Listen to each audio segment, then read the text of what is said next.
my girlfriend invited her ex-boyfriend to my party. He gave her presents. She told him he was such a cool guy. So I witnessed it all and fled the party. Next morning, she was crying on her knees, pleading to fix everything. Hey everyone, my name is Jake, and I'm 30 years old. For the past 6 years, I've been running my own cybersecurity consultancy, which started as a humble operation in my garage installing basic firewall systems.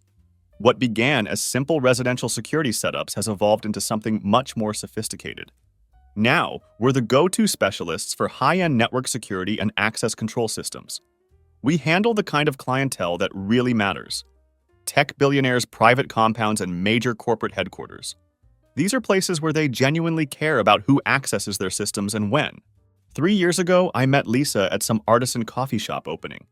You know the type of event I'm talking about: overpriced lattes, networking sharks circling the room, and awkward small talk about bean origins that nobody actually cares about. Despite the pretentious atmosphere, she caught my attention immediately. Lisa was 24 at the time and worked as a digital marketing executive at a media company. She was sharp as hell and had this ambitious energy about her that was genuinely attractive. You could tell just by talking to her that she was going places in her career. What surprised me most was how instantly we clicked. That doesn't happen often for me, especially in those kinds of social settings. We ended up talking for hours that night, and I found myself genuinely interested in what she had to say. She seemed different from the usual crowd at these networking events. More substance, more drive, more real conversation instead of just business card exchanges. Now, before I get into the main story, let me introduce you to the supporting cast that made this entire saga legendary. First up is Tony, my best friend since college. He's a network security specialist by day and an amateur DJ by night, but most importantly, he's the king of zero-filter commentary. This guy had Lisa's number from day one, which I should have paid more attention to in hindsight. Tony actually nicknamed her Princess Presentation because she would literally create slideshows for everything. I'm not exaggerating. She would show up to casual conversations with visual aids. "Babe, I've prepared a comprehensive visual guide to our weekend plans, complete with pros and cons analysis for each activity," she'd say with complete seriousness. At first, I thought it was cute and showed how organized she was. Tony saw it differently. Then there's Sophie, my older sister, who works as a corporate lawyer and has a certified bullshit detector that's more accurate than any lie detector test. Sophie has this protective big sister instinct where she can smell trouble on people before they even open their mouths. She took one look at Lisa during our first family dinner together and immediately pulled me aside afterward. "This one's calculating," she whispered to me in the kitchen. "Watch your back with her."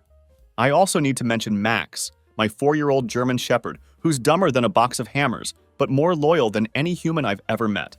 This dog once managed to get his head completely stuck in a pizza box and just accepted his fate. Instead of trying to figure out how to get free, I found him 25 minutes later with his cardboard helmet still on, tail wagging, completely content with his new accessory situation. There's also Brooke, our mutual friend from college who works as a personal trainer. Picture someone who could bench press your motorcycle but still laughs at terrible puns and dad jokes. We'd always been platonic friends, nothing more than that. But she becomes important to this story later on. And finally, there's Jessica, Lisa's entitled younger sister who treats service workers like they're her personal servants. I once watched her demand to speak to a manager at a coffee shop because her foam art wasn't Instagram-worthy. She's basically everything that was wrong with Lisa, but amplified to an almost cartoonish degree. From the very beginning of my relationship with Lisa, I heard constant stories about Derek, her ex-boyfriend. They had dated for 4 years and broke up about a year before Lisa and I met. According to her version of events, they split because he wasn't ready for the commitment she deserved. Looking back now, I think the more accurate translation would be that the guy dodged a bullet and she never got over being rejected. But here's what should have been my first major red flag in the relationship. Derek's name came up constantly in our conversations. And I mean constantly. Derek got promoted at his job. Derek bought a new BMW. Derek's dad was in the hospital. It was always something about Derek. Derek this, Derek that, Derek everything. It felt like he was more present in our relationship than I was sometimes. Tony, being the observant friend that he is, actually started keeping count during our double dates. His personal record was 27 Derek mentions in a single dinner. 27. "Dude," he told me afterward with genuine concern in his voice. At this point, Derek's more involved in your relationship than you are. This isn't normal behavior for someone who supposedly moved on. Sophie was characteristically more direct about the situation. She's using you as a placeholder until he comes back, she told me bluntly. Mark my words, brother. You're the safety net while she waits for him to change his mind. I should have listened to both of them, but I was convinced that Lisa just needed time to fully process her past relationship. 7 months into our relationship, things seemed to be progressing normally on the surface. We weren't living together officially, but we spent most nights at either my place or her downtown apartment. The arrangement worked well enough, and I thought we were building something solid together. I'd bought my house about 5 years earlier after landing some major corporate contracts that really established my business. It's nothing crazy fancy, but it's mine, and that means everything to me. The location is perfect, on the outskirts of the city where I actually have space to breathe and think. The property came with enough room for a proper home office where I could work on client projects, plus a decent-sized yard where Max could spend his days terrorizing the local squirrel population. Max, by the way, loved Lisa initially, which should have been another red flag since this dog is a terrible judge of character. He once tried to befriend a possum that was clearly plotting his demise, so his approval wasn't exactly a character reference. But he'd get genuinely excited whenever she came over, bringing her his favorite rope toy like she was the greatest thing since bacon treats were invented. The first real warning sign that something was seriously wrong came when Lisa's company needed a network security upgrade.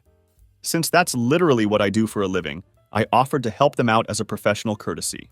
I figured it would be a straightforward job: assess their current system, recommend improvements, install the upgrades, and move on. I was completely wrong about how straightforward it would be. This woman turned what should have been a simple consultation into a 4-hour presentation about synergistic cross-promotional opportunities between our brands. She had created actual slides with charts and graphs about my own business, information I'd never given her permission to compile. It was like she'd been conducting market research on my company without telling me. I went ahead and installed their system anyway because I'm a professional, and it was solid work at a fair price. Everyone at her company seemed happy with the results. But then Lisa started helping with my marketing efforts without being asked.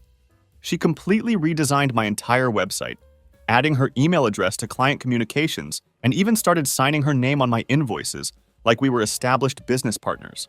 When I finally asked her what the hell she thought she was doing, she explained that she was optimizing my brand presence for maximum market penetration. She said it with such confidence, like she was doing me some kind of favor by taking over my business communications. Sophie's response when I told her about this situation was priceless. She's treating your business like a subsidiary she just acquired. Next thing you know, she'll want equity in the company and a company car.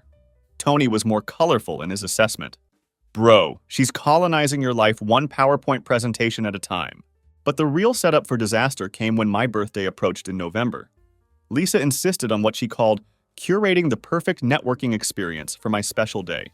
Notice she didn't say she was throwing me a party. She was curating a networking experience for my birthday. The language alone should have told me everything I needed to know. She booked this incredibly pretentious restaurant downtown, the kind of place where they charge $50 for 4 pieces of asparagus and call it deconstructed cuisine. It's one of those establishments where the waiters have strong opinions about your wine choices and the portions could comfortably fit in a shot glass. The atmosphere screams, "We're better than you," from the moment you walk in. The guest list made perfect sense initially. My usual crew of friends plus Sophie, who had driven down from Orlando specifically because she said she wouldn't miss this disaster for anything. I should have paid more attention to that particular choice of words. But the day before my birthday dinner, Lisa dropped her bomb on me.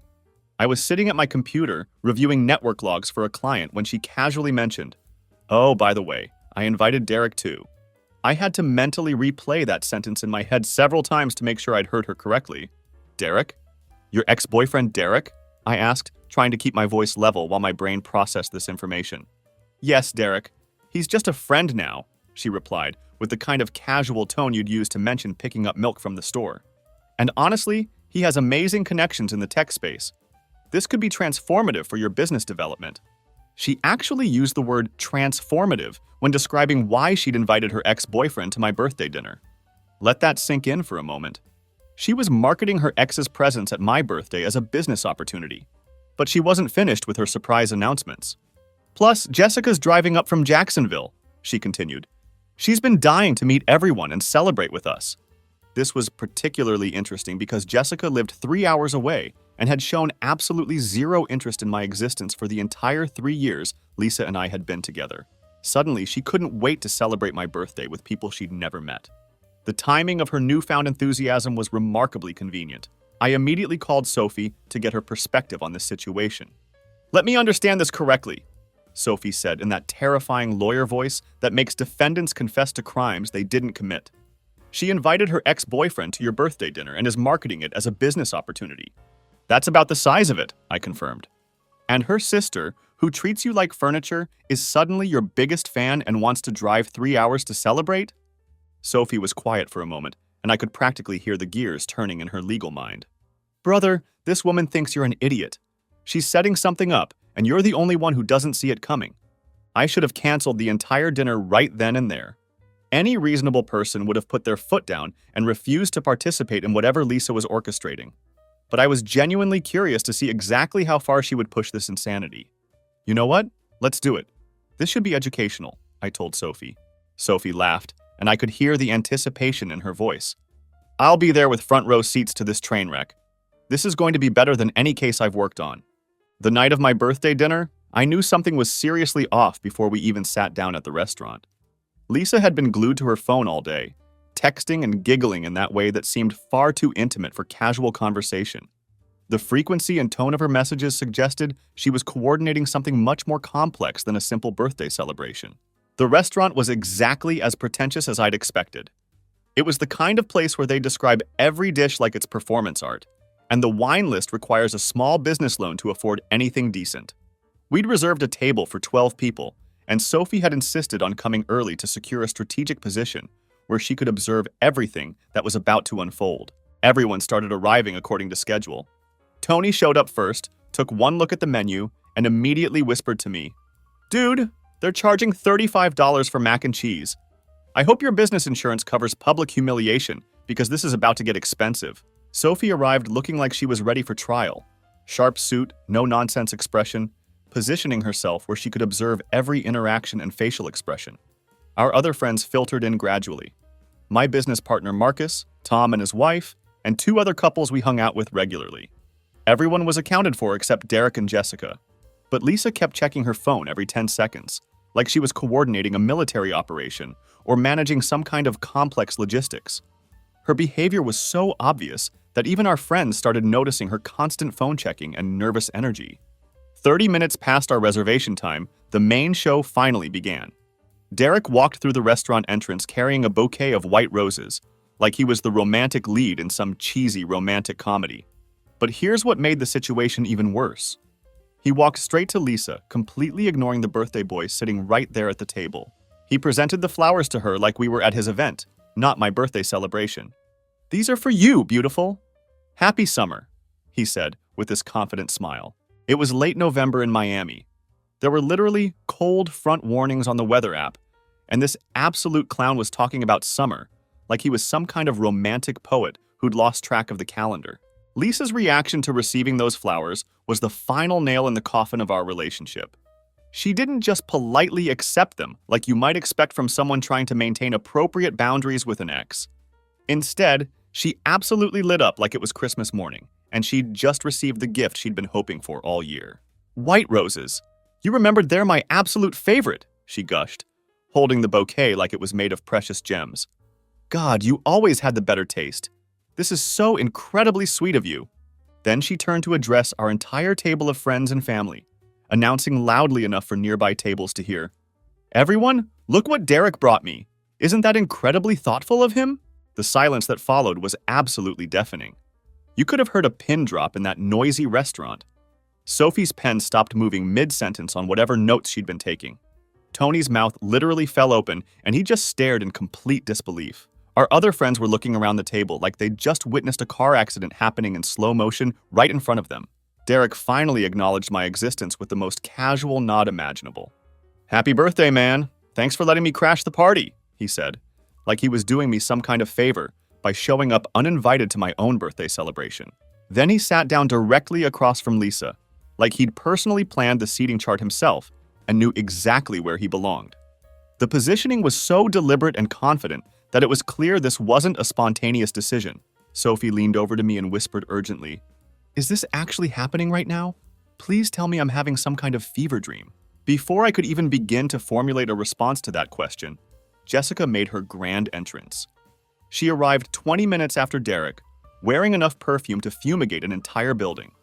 She immediately started complaining loudly about the parking situation downtown, and then began taking selfies with Derek's flower arrangement, like they were some kind of romantic gesture she'd personally orchestrated for social media. What followed was honestly the most surreal dining experience of my entire life. I sat there at the head of the table, supposedly the guest of honor celebrating my birthday, while Derek and Lisa proceeded to have what was essentially a reunion dinner with a captive audience of my friends and family. They shared inside jokes that nobody else at the table could possibly understand. They reminisced about places they'd been together during their relationship, discussing shared memories and experiences like the rest of us weren't even sitting there. They talked about people from their mutual past like we were all longtime friends who knew these individuals personally. "Remember that weekend in Key West when it rained the entire time?" Derek asked Lisa with this nostalgic smile. "Oh my God, yes!" Lisa laughed, completely animated in a way I rarely saw her with me. "We ended up spending the whole day in that tiny wine bar, just talking for hours." "You two looked so perfect together in those photos from that trip," Jessica chimed in, like she was directing this entire performance for maximum impact. Sophie was actually taking notes at this point. Real notes with her pen and legal pad, like she was documenting evidence for a court case. Tony kept kicking me under the table and mouthing, "What the actual hell is this?" while gesturing frantically at the Derek and Lisa show happening right in front of us. This wasn't just disrespectful behavior. This was clearly orchestrated humiliation, and I was completely done being the unwilling audience for their reunion tour. The entire situation had moved far beyond inappropriate and into the realm of calculated cruelty. The dinner dragged on for another excruciating hour, with Derek dominating absolutely every conversation that happened at the table. He positioned himself as the expert authority on everything from wine pairings to vacation destinations, offering his opinions like he was some kind of lifestyle guru. Lisa hung on his every single word like he was delivering profound wisdom instead of just basic small talk and restaurant commentary. Meanwhile, Jessica documented the entire evening with her phone, taking photos and videos like she was the official photographer hired to capture their romantic reunion. She treated the whole event like it was Derek and Lisa's special night, not my birthday celebration. I sat there watching my girlfriend essentially have a date with her ex-boyfriend at my own birthday dinner, while everyone else at the table squirmed in secondhand embarrassment for me. The situation was so blatantly inappropriate that even the waitstaff seemed uncomfortable serving our table. When the waiter finally brought out the birthday cake with candles, Derek actually had the audacity to start leading the happy birthday song for my own birthday. He acted like he was the host of this entire event, conducting the table like he'd organized and paid for everything. Lisa put her arm around me for the first time all evening, a gesture so obviously performative and fake that it felt more insulting than if she just ignored me completely. "Make a wish, babe," she said with forced sweetness that made my skin crawl. I stared at those flickering candles, and everything suddenly crystallized in my mind with perfect clarity. This wasn't just about Derek being inappropriately present at my birthday dinner. This wasn't even just about Lisa's complete lack of respect for me and our relationship. This was about a woman who thought she could orchestrate my public humiliation in front of all our friends and family, and that I'd just smile politely and take it like some kind of doormat. But here's what nobody at that table knew, and what made this moment even more significant than they could possibly imagine.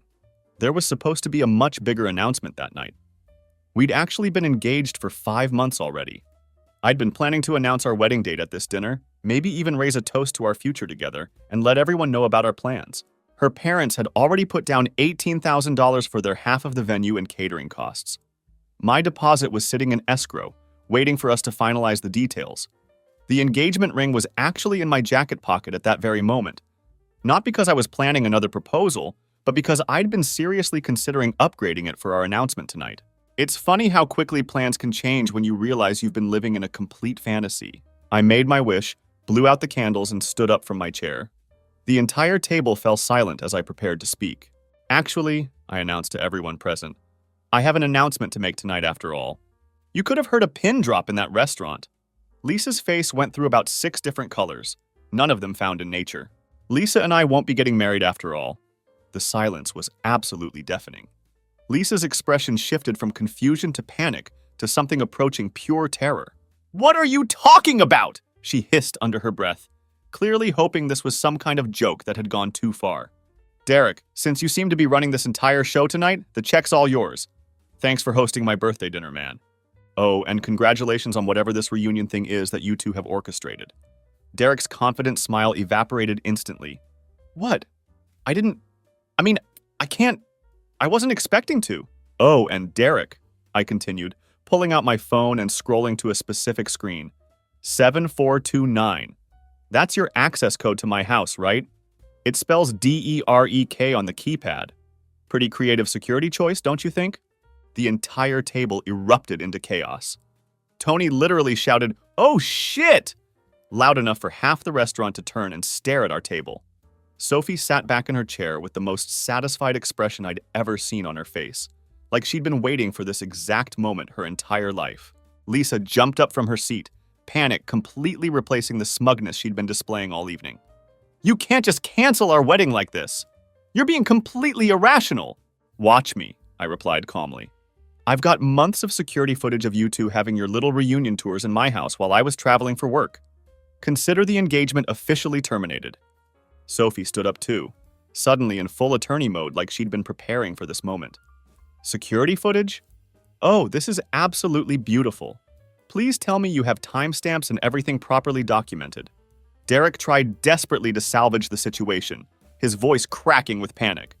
"Look, man, it's not what you think. This is all just a big misunderstanding." "It's exactly what I think," I shot back. "You've been playing house in my actual house while I've been working to pay for her engagement ring. But hey, since you like the place so much, maybe you can start contributing to the mortgage payments." Jessica's jaw was practically on the floor. "Wait, you two were engaged? When were you going to tell anyone about this?" "We were going to announce it tonight," I replied, pulling the ring box from my jacket and setting it down on the table with a definitive thud. "Surprise! Plans change when you discover your fiancé is a cheater." "Derek's got the dinner check," I continued, addressing the entire stunned table. "Lisa's got her precious white roses, and I've got some wedding vendors to cancel first thing tomorrow morning. Thanks for coming to my birthday, everyone. This has been incredibly educational." Sophie grabbed her purse and stood up beside me. "And I've got some fascinating legal insights about adultery and property rights to discuss with my brother later tonight." As I walked toward the restaurant exit, I could hear Derek frantically explaining to the waiter that he'd need to call someone about paying for a $550 dinner bill. Lisa was screaming something about how I couldn't unilaterally dissolve an engagement like this, but her voice was getting fainter as I moved toward the door. Tony and Sophie followed me outside into the cool November air. Sophie was practically glowing with satisfaction. "That," she said, "was the most beautiful public execution I've ever witnessed in my entire career. Derek's in there having a complete breakdown about the restaurant check, and your ex-fiancée looks like her entire world just collapsed around her." My phone was already buzzing with frantic text messages from Lisa, but I was completely done with her manipulation and lies. It was time for the real show to begin, and I had some serious investigating to do. That night, I did what I should have done months earlier, conducted a full forensic review of my home security system. Tony came over with pizza, understanding that this was going to be a long evening of investigation. Sophie showed up with drinks and her legal notepad because, in her words, "This is better than any case I've worked on, and I'm documenting everything for potential legal proceedings." Max was absolutely thrilled to have everyone over at the house. He kept bringing us his collection of toys like this was the world's best party, completely oblivious to the fact that we were about to uncover months of betrayal captured in high definition. His tail was wagging constantly as he moved between his rope toy, his squeaky duck, and his favorite tennis ball, trying to get someone to play with him.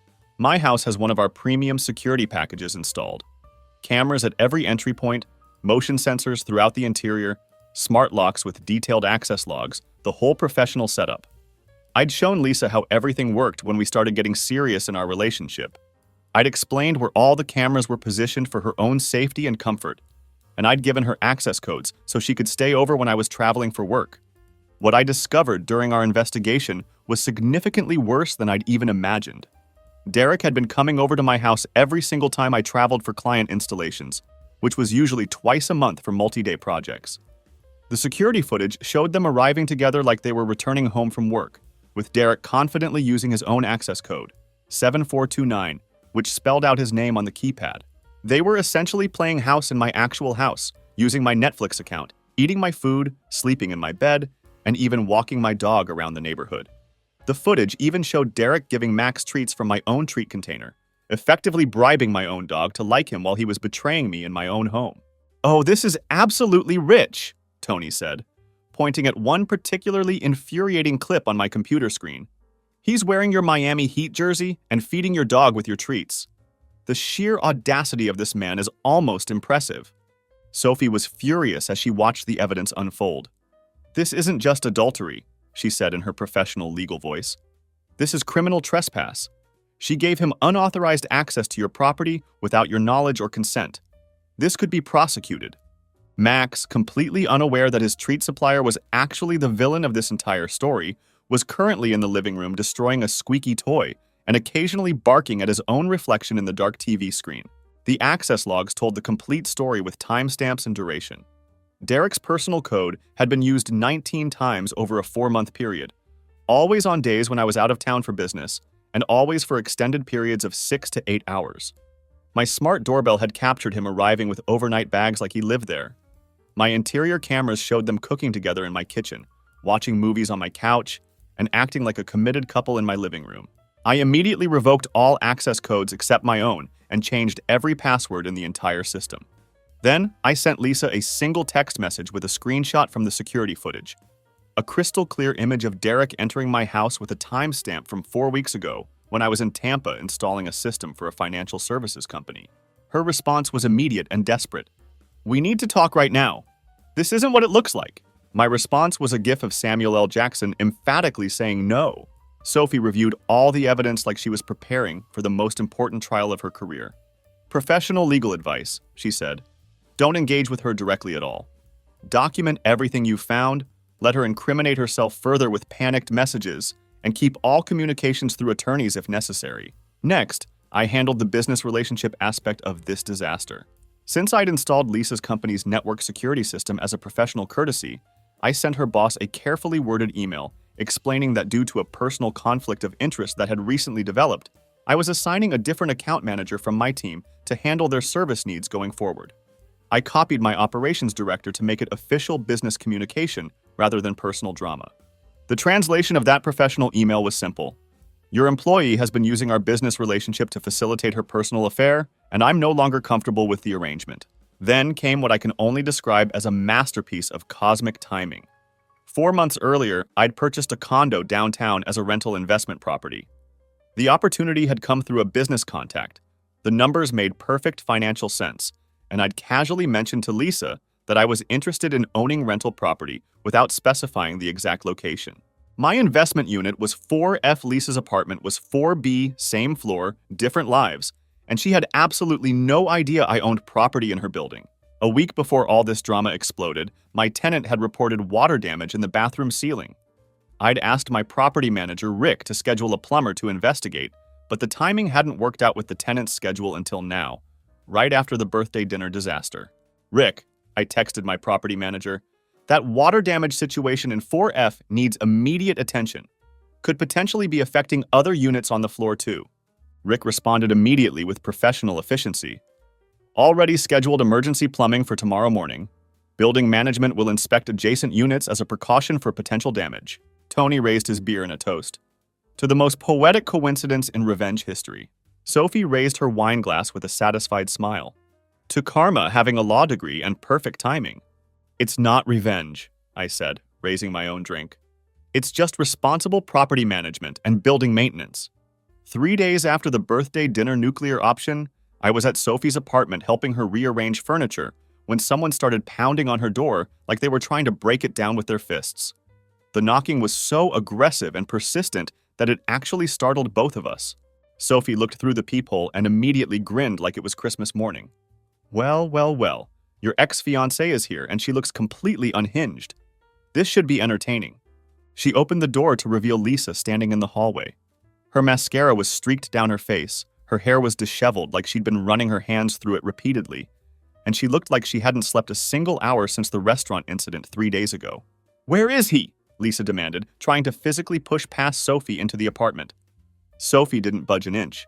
She's 5'9" and does CrossFit religiously, so Lisa essentially bounced off her like a tennis ball hitting a brick wall. "He's not here, but I am, and we're going to have a conversation," Sophie said, with that terrifying calm that lawyers use right before they destroy someone's entire argument. "I need to talk to him about the wedding. He can't just cancel everything like this." Lisa's voice was getting higher and more desperate. Sophie laughed, the kind of laugh that precedes absolute verbal devastation. "Actually, he can do exactly that. That's what happens when you cheat on someone. Actions meet consequences. Revolutionary concept, I know." Lisa's face flushed bright red. "You don't understand our relationship at all. I understand that you invited your side piece to his birthday dinner with flowers," Sophie replied coolly. "I understand that you gave him unauthorized access to my brother's house without permission. I understand that you're so entitled you think adultery comes with severance pay." "It's not that simple," Lisa protested weakly. "Oh, but it is. Beautifully simple, actually. You cheated, you got caught, you lost. Game over." That's when Lisa deployed what was clearly her signature manipulation tactic, the crying and emotional breakdown routine. "My parents already paid for everything. We're out $18,000 because of his impulsive decision." Sophie stepped closer, and her voice dropped to that absolutely terrifying attorney tone that makes defendants confess to crimes they didn't even commit. "Maybe your parents should have invested that money in teaching their daughter some basic character instead of funding a wedding for a cheater." "You're just like him. Cold and heartless," Lisa sobbed. "Honey, I'm nothing like my brother," Sophie replied with ice in her voice. "He's nice. He's generous. He gave you years of his life, access to his business connections, and an engagement ring you never deserved. Me? I saw through your performance on day one.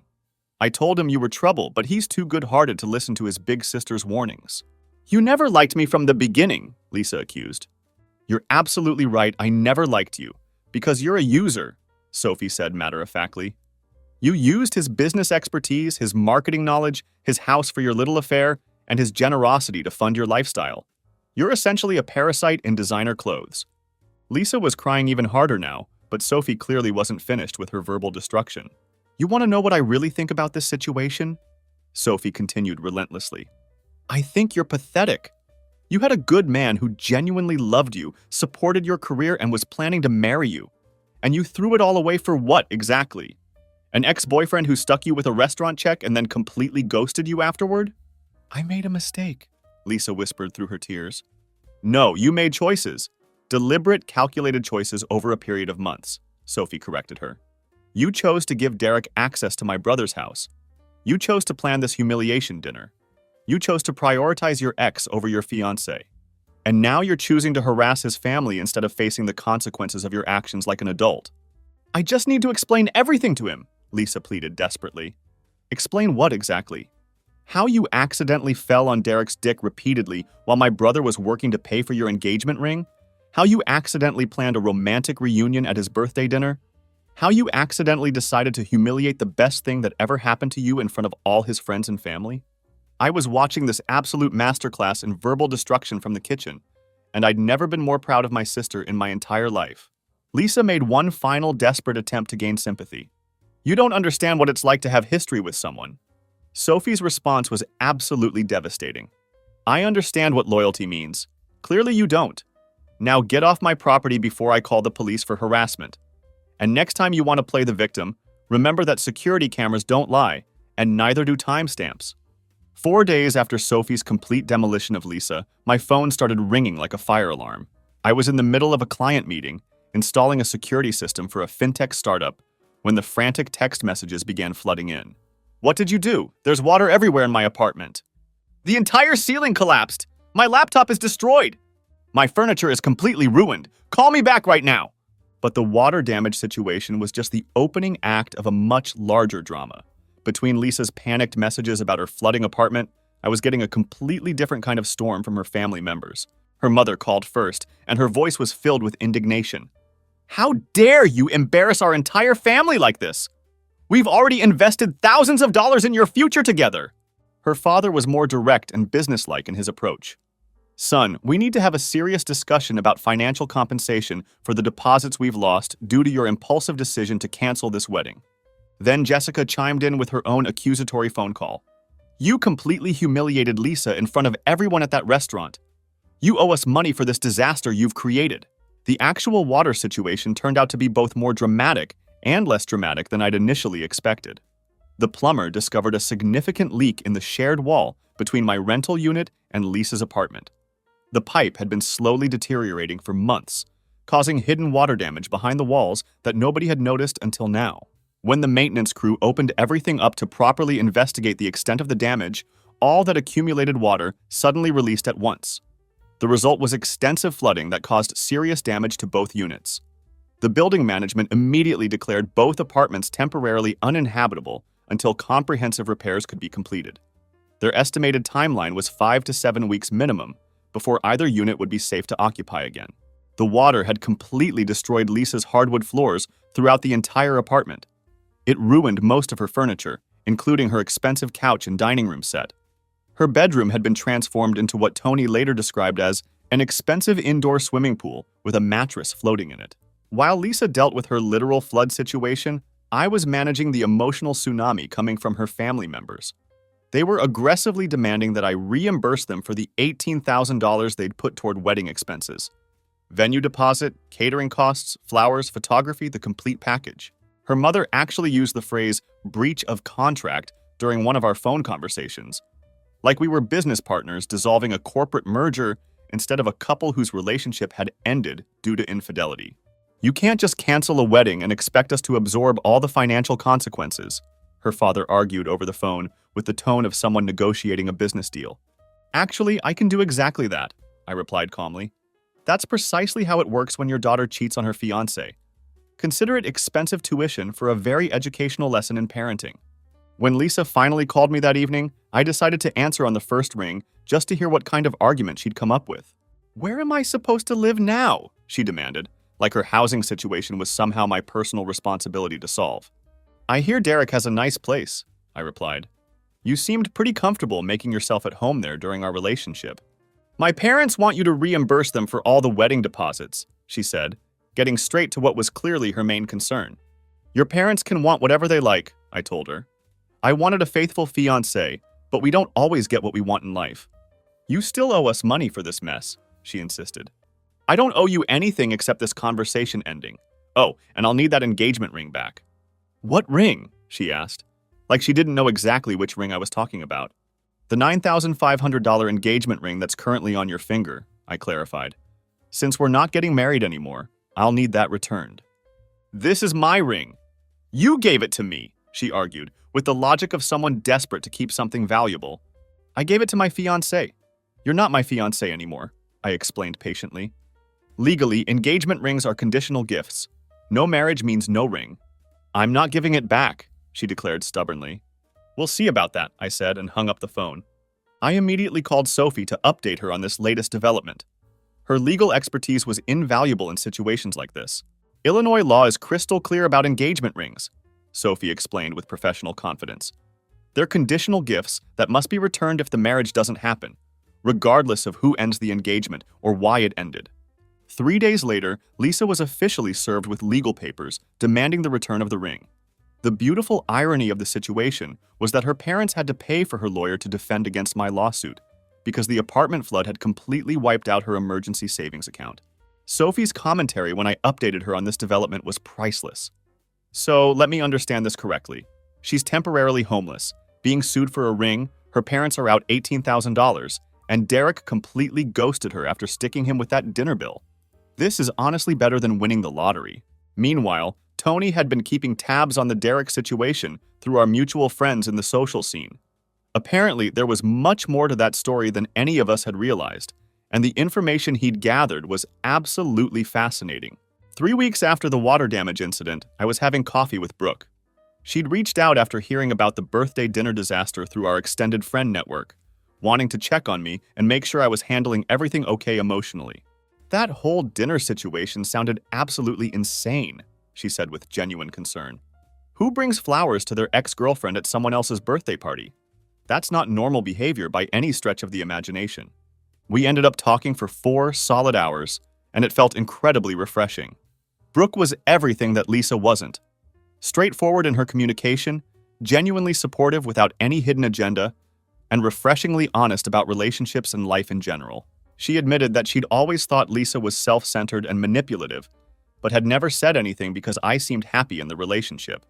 She treated you like an accessory half the time, Brooke observed. Like you were there to make her look good and enhance her image rather than being an actual partner in a relationship. We started spending more time together after that initial coffee meeting. Nothing romantic initially, just friends reconnecting and me genuinely appreciating what honest, straightforward communication felt like after months of Lisa's manipulation and game playing. Brooke was genuinely impressed by my business and thought my security setup was legitimately cool and innovative. Most importantly, she never once tried to optimize my brand presence or insert herself into my professional life without permission. Meanwhile, the legal battle over the engagement ring was proceeding exactly as Sophie had predicted. My lawyer filed a straightforward motion for the return of a conditional gift, while Lisa's attorney had to somehow argue that adultery entitled her to keep a $9,500 ring. The judge was clearly not impressed with their argument.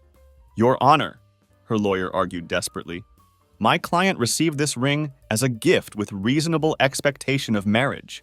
"Your Honor," my attorney responded calmly, "the defendant had a reasonable expectation of fidelity, which was systematically violated in the plaintiff's own home as documented by extensive security footage." Case closed. The judge ordered immediate return of the ring plus court costs. Lisa's parents ended up paying another $3,200 in legal fees on top of the $18,000 they'd already lost on wedding deposits. Once I got the ring back, I sold it immediately. $9,500 bought me the most incredible gaming setup imaginable. Top-tier graphics card, 4K monitor, premium sound system, mechanical keyboard, the complete works. Tony and I started having legendary gaming sessions in my home office. Max usually joined us during these sessions, sleeping contentedly on his bed next to my gaming chair, and occasionally waking up to bark at explosion sounds from whatever game we were playing. "Best investment you ever made," Tony declared during one of our Call of Duty marathons.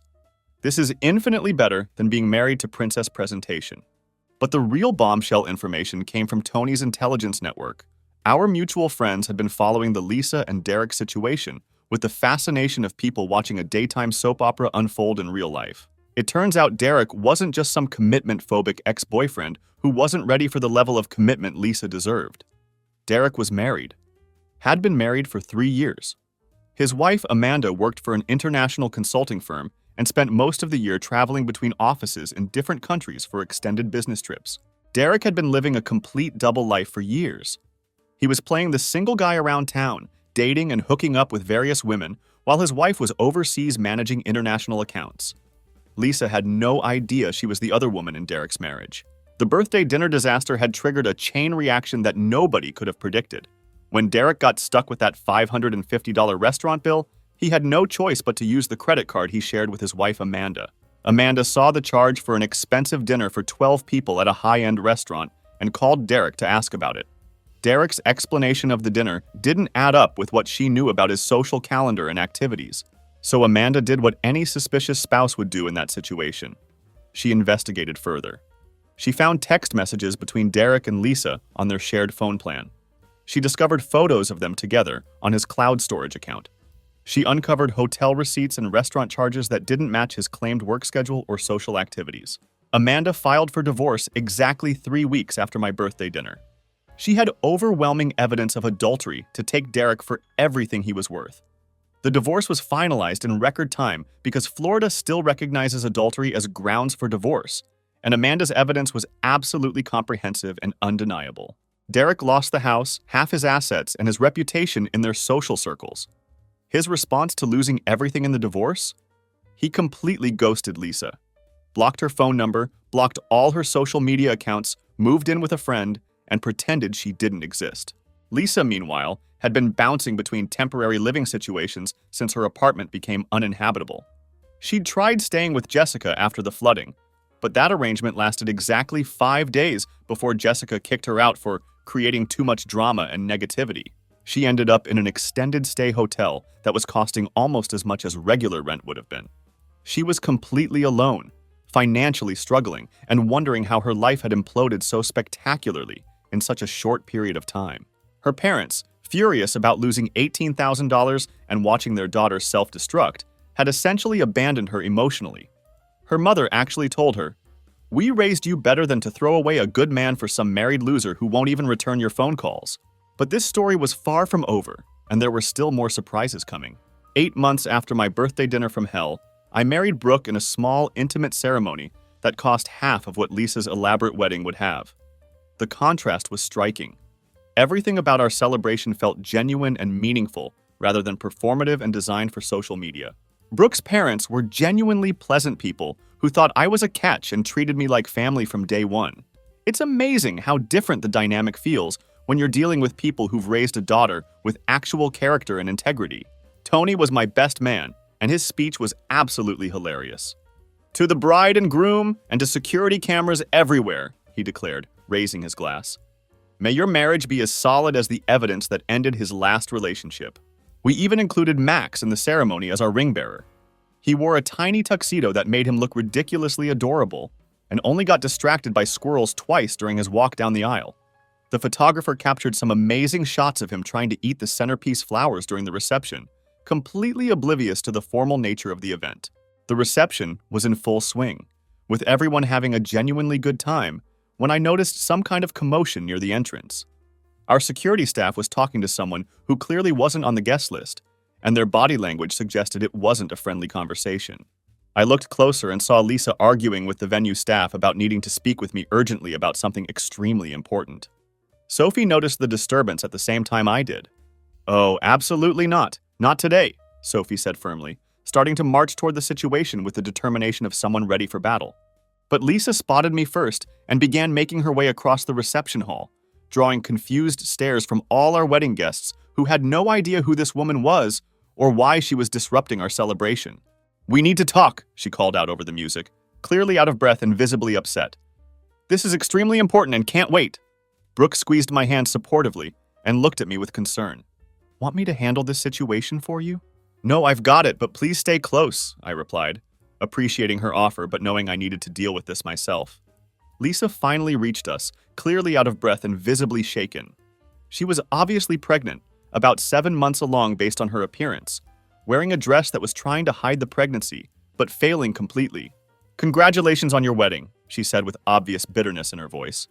"I see you moved on remarkably quickly from our relationship." "Thanks, you look different," I replied, keeping my tone neutral.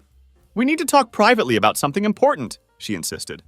"Whatever you need to say, you can say it here in front of my wife," I told her firmly. "Brooke is my wife now, and we don't keep secrets from each other." Lisa glanced around at all the people watching our interaction with curiosity and concern. Then she looked back at me with desperation in her eyes. "Fine, I'm pregnant," she announced. "Congratulations. I'm sure Derek will be thrilled to step up and take responsibility," I replied calmly. "Derek won't return my calls. He's completely ghosted me since his divorce finalized," she said with frustration. "That's unfortunate. But what does any of this have to do with me?" I asked, though I could see exactly where this conversation was heading. She took a deep breath, and I could see her gathering courage for what she was about to say. "I need your help with this situation. This baby. It might be yours." The entire reception hall fell completely silent. You could have heard a pin drop. Sophie appeared beside me like she'd teleported across the room.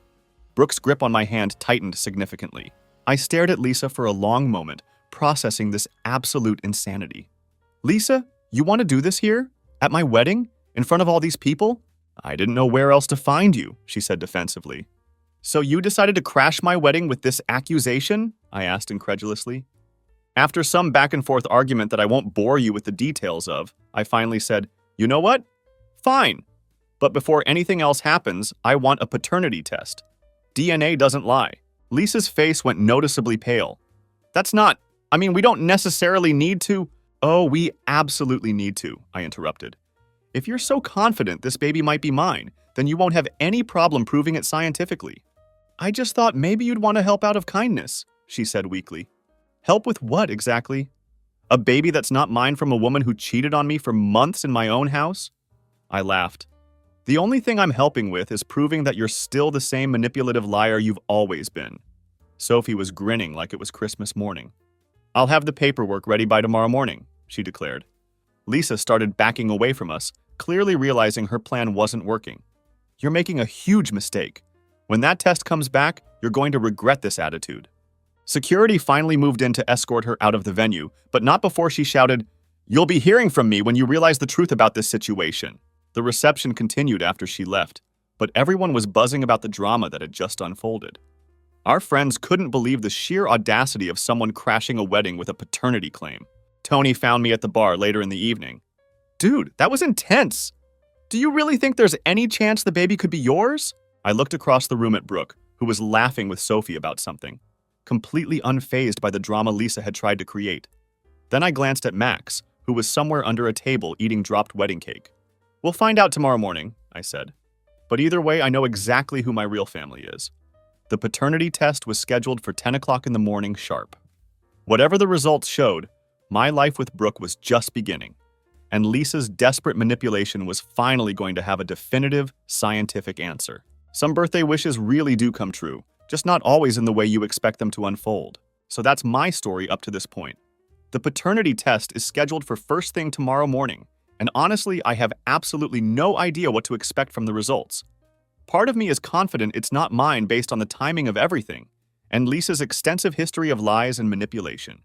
But there's this small, nagging voice in the back of my head asking, what if the impossible happens? Either way, I've come to realize that I've already won in the ways that actually matter. I've got a gaming rig that absolutely melts pixels and can handle any game I throw at it. I've got a wife who actually respects me as a person and doesn't try to manipulate or control every aspect of my life. And I've got Max, who still thinks cardboard helmets are the height of fashion and continues to be the most loyal companion anyone could ask for. Whatever that paternity test reveals tomorrow morning, I'm ready for any answer that comes back. I've been through enough drama and manipulation to handle whatever Lisa tries to throw at me next. The test will either confirm what I already strongly suspect to be true, or it will change everything about my life completely. But after everything I've been through over the past year, the betrayal, the lies, the public humiliation, the legal battles, and now this latest desperate attempt at manipulation, I'm finally in a place where I feel confident and prepared for whatever comes next. Looking back on this entire saga, I can honestly say that discovering Lisa's affair was the best thing that ever happened to me. It freed me from a relationship with someone who fundamentally didn't respect me or value what we had together. It led me to Brooke, who is everything I never knew I was looking for in a partner. And it taught me valuable lessons about trust, boundaries, and recognizing red flags early in relationships. We'll update with the paternity test results once we get them back from the lab. I have a feeling this story isn't quite over yet, but whatever happens next, I know I've got the right people in my corner. This has been one hell of a ride from start to finish. Sometimes the universe has a funny way of working things out exactly the way they're supposed to, even when you can't see the bigger picture while you're going through it. Update to follow with test results.